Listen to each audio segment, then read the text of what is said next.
Yeah, so this is our first spot on the sturgeon fishing, and hopefully it's gonna be pretty good. Caught a whole bunch of shad upriver, and yeah, we got like 30 fish in the boat for fresh fish. So that's hopefully we'll have some luck here. A little bit windier than we wanted, so but we'll see. If we do catch one, it'll be big. I mean, we're taking that whole shad and wrapping it up, putting the hook on it, so should be a big one if we get one. That's what we're here for. Now we wait.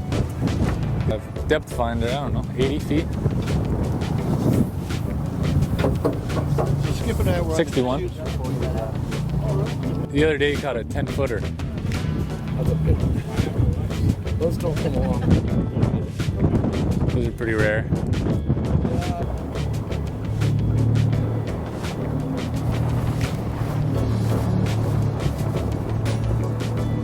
We'll see. I'll have to get across the river. It can be like twice.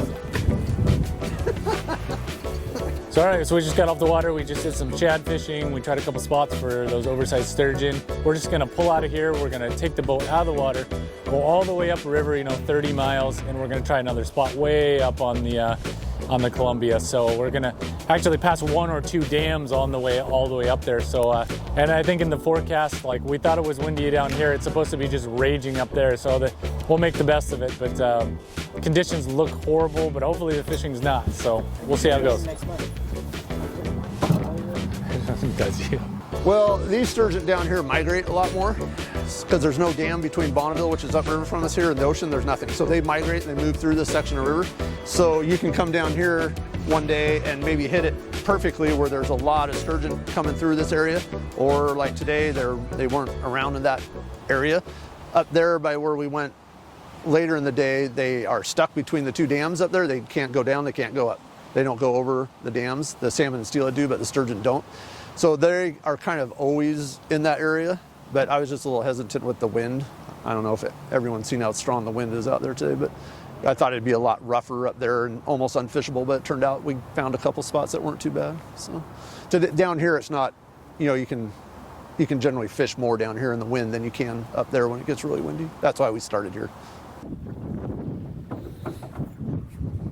And then the oversized, you always get an oversized or 2. It's not big numbers, the oversized, but you always catch something almost every day. 2 to 6 a day is common, anywhere from 7 to 10 foot. I'm reeling up and Jeremy's reeling up. He's like, no, I think I have a fish on my line. So apparently that fish had just nibbled on his line, got hooked, and just sat there for like 30 minutes.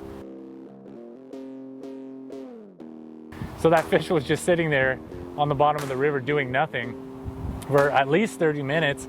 And then all of a sudden he's just reeling in. He didn't set the hook, he's just reeling in. He caught another one. So that was pretty crazy that happened. And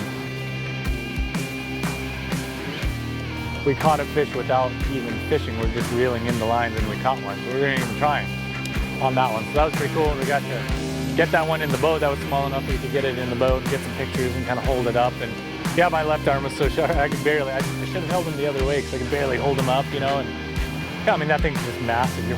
You're kind of holding it up like that and then let them go in the water. And yeah, they just swim off strong. I mean, those fish are strong. Oh, right. That was so weird. We're like just reeling it in and then like, no, this one has a fish. We're like, no. I wonder how long it was hooked in there. My left arm is really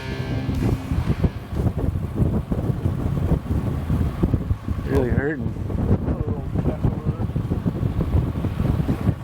Yeah, that pole seems to be the one that gets hit. That's the Jeremy pole. Last time I grabbed the middle one. The middle one? Yeah, you 2 grabbed the outer one. Oh, that's true. I grabbed this one and couldn't reel it in. And nobody wants to give you free hunting on their ranch and harvesting elk when they can sell it for $5,000, $10,000. Like it's just not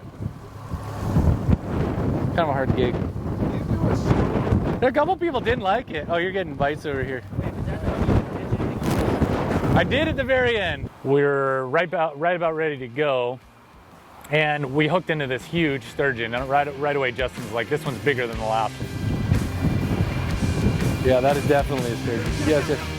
Yeah. We all fought it. We all know that was a much bigger sturgeon than 8.5 feet. So we're fighting it, and all of a sudden, I've got the rod, and then, oh crap, this barge is coming in. So you have to get out of the way of the barge. It's not going to move around you. So it's peeling line out like it's gonna take out all the line, like 1,000 yards of line. It's just kind of being pulled out and pulled out. I'm kind of looking down at my line thinking it's gonna run out of line. Like I'm seeing that line just get smaller and smaller and smaller.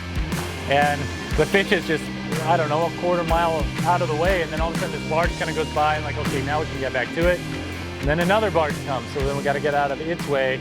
Yeah, I don't know how big that one was, but we hooked it and it just started taking line and got into something, but we couldn't deal with it because we had to get out of the way of the barge. You can't sit out there, the barge will run you over. So we had to get out of the way of the barge, but then the fish is tangled on whatever it is tangled on. Then we had to go back out there and get out of the way of the next barge. So we can't, you know, who knows what it was on, probably a rope or an old gill net down there or something, but. It's just, I can't get him past that. He was lost forever. We weren't gonna get him back. Unfortunately, we didn't end up landing that fish, but I was totally okay with that because my arms were so burnt, like I couldn't take it anymore. It was. But that was a big one. That was definitely a big one.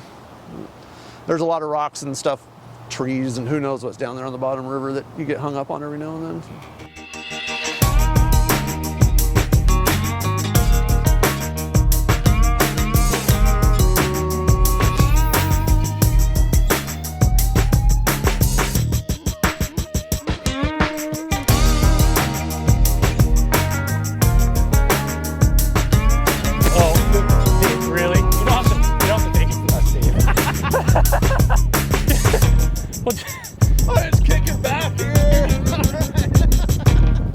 I feel like I'm going through the airport with my luggage. Did you ever ask Greg about that? Because he told me, and I think I wasn't supposed to tell anybody. He was reeling up, and he was like, that one's a fish. And I was like, I don't know. Those weights are pretty heavy. This guy's truck is going to screw us up. Look at like his engine. It'll pick that up. As soon as he leaves, we'll start again. My buddies always give me crap. Your boat's all beat up outside. Oh, okay. The clients don't see the outside of my boat. They see the inside of my boat. You don't want to go with someone with a fancy, pretty looking boat. You just want to catch fish, right?